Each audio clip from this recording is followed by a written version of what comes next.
दरम्यान आज जी धाड सत्र सुरू आहे, पिंपरीमध्ये धाड सत्र पडलं, त्या सगळ्या संदर्भात माहिती देतोय आमचा प्रतिनिधी नजीम मुल्ला।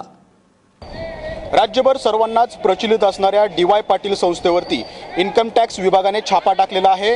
आज सकाळी 7:30 वाजता पिंपरी चिंचवडमधल्या संत तुकाराम नगरमधल्या या डी.वाय. पाटील संस्थेवरती 7 ते 8 गाड्यांमध्ये 20 ते 22 अधिकारी कर्मचारी आणि त्यासोबतच 15 ते 20 पोलीस कर्मचाऱ्यांनी या ठिकाणी येऊन या मेडिकल कॉलेजमधल्या वेगवेगळ्या विभागामध्ये छापे टाकलेले आहेत। या ठिकाणच्या कागदपत्रांची छाननी या ठिकाणी करायला सुरुवात झालेली आहे।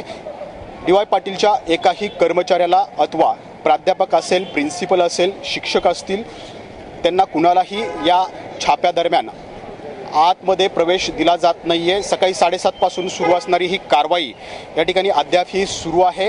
हा छापा नेमका का टाकण्यात आला या संदर्भात कोणतीही माहिती इन्कम टॅक्सकडून अजून देण्यात येत नाही आहे। इन्कम टॅक्स विभागाकडून अजूनही कोणत्याही प्रश्नाला उत्तर देण्यात आलेलं नाही आहे, कोणत्याही प्रश्नाला दुजोरा या ठिकाणी देण्यात आलेला नाही आहे। त्यामुळं इन्कम टॅक्स विभागाच्या धाडीनंतर कागदपत्रांमधून नेमकं काय समोर येणार याकडेच सर्वांचे लक्ष लागून आहे।